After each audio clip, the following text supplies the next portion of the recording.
colleagues from the media, and I must say from the outset that we appreciate that you have honored our invitation for this press briefing. As indicated, my name is Councillor Jongizizwe Dlabathi. I am the whip of the ANC Caucus. I am with the Deputy Chief Whip of the ANC Caucus, Councillor Madala.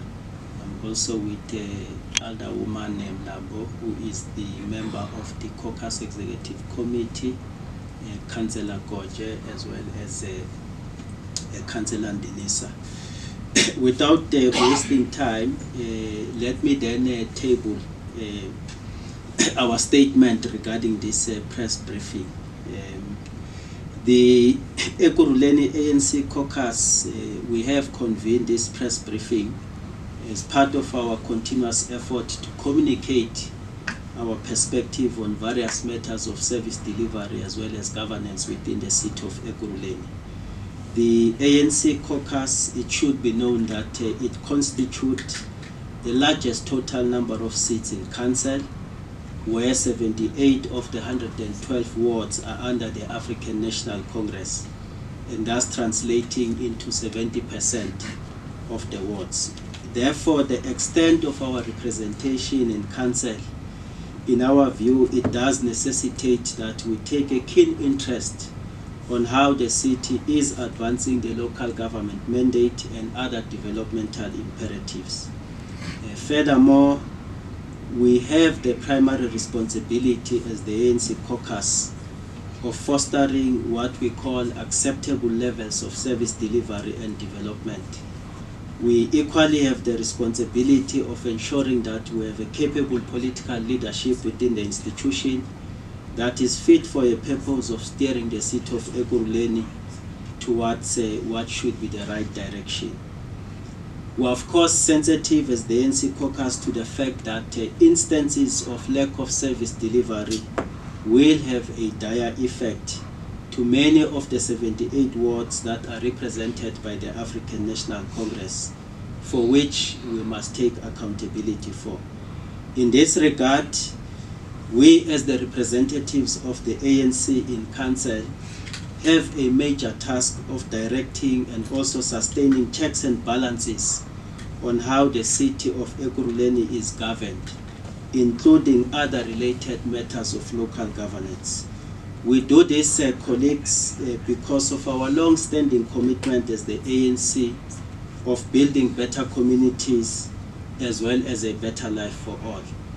And given the above background which I've just stated, we therefore aim to address the following issues in this press briefing. Firstly, to deal with the issue of basic service delivery performance. Secondly, to deal with the unfortunate disruption in the supply of water and electricity. Thirdly, to articulate our observations on the state of city's finance.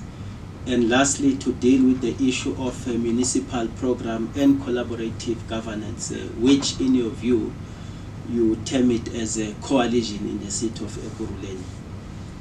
Firstly, on service delivery, water and electricity challenge.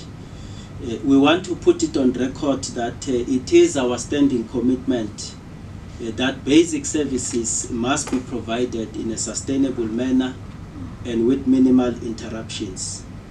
We have thus noted as the ANC Caucus with a great concern, of course, the fact that in the past couple of months and the recent weeks, there were serious instances of interruptions, particularly in the supply of water and electricity.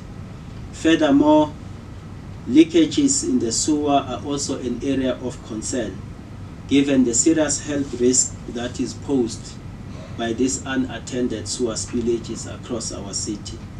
We are of course not oblivious to the fact that there are a number of factors at play.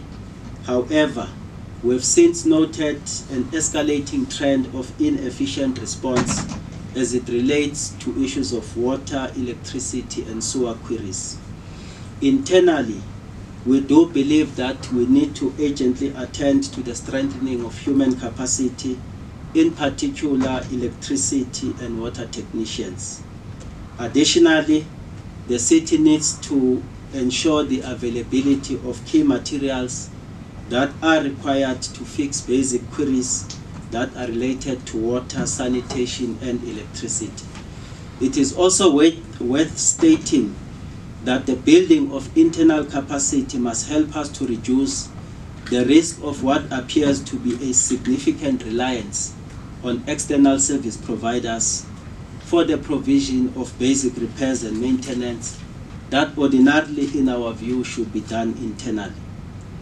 We express our deepest disappointment about what happened in Tsakane, KwaThema, as well as Davidton and Etwato, where residents were subjected to an unfortunate long period of not having water. In our view, as the ANC caucus, we think that such was undesirable, and it does require an urgent and strong collaboration between the City of Ekurhuleni as well as the Rand Water, so that we prevent similar future occurrences.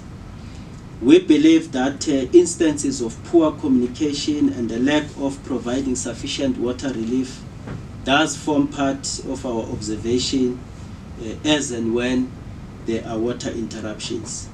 Both the city's water department as well as Rand Water must work together in restoring full and sustainable supply of water.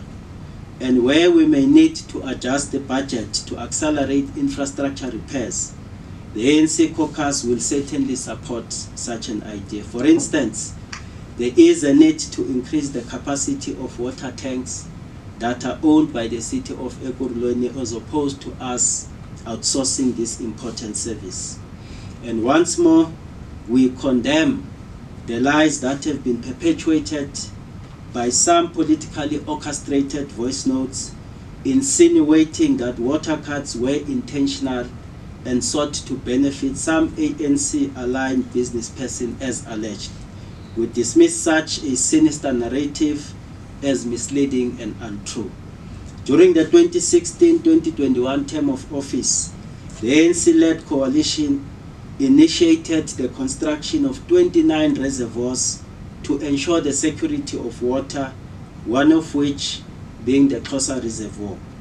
We also dismissed the accusation alleging that the ANC is behind the vandalism of an electricity substation that is situated in Don Park.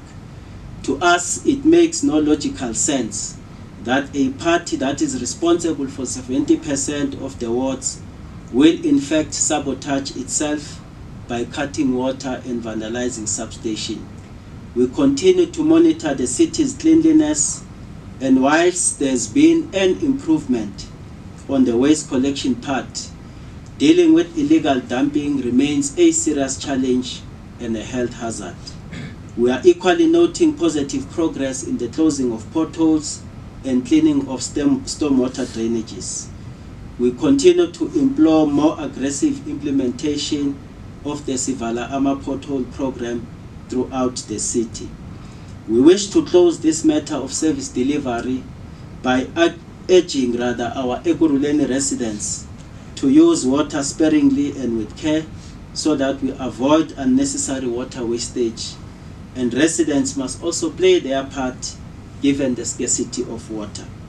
Regarding the city's state of finance, the city's state of finance is an area of grave concern as well, and we are closely monitoring, especially in view of the third and the fourth quarter reports, which depicted a seriously troubling state of finance.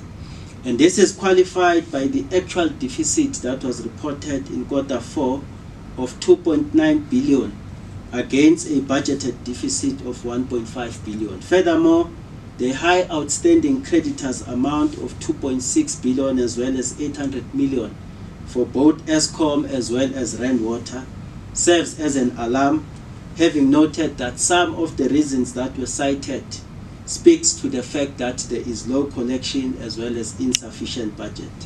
And I must indicate that these have escalated dramatically. The negative variances between the revenue and expenditure poses a high risk of financial liquidity, and that causing a constraint on our ability to fully service all the short-term obligations that are payment compliant. We are simply in a state of a hand-to-mouth as a city, and really it presents a dire financial state. We have consistently called for a more effective revenue approach in order to prevent the city from bankruptcy, a stage in our view that we are heading towards as a City of Ekurhuleni. Therefore, the approach that we are putting forth as the ANC caucus, we believe that it must be anchored by the following.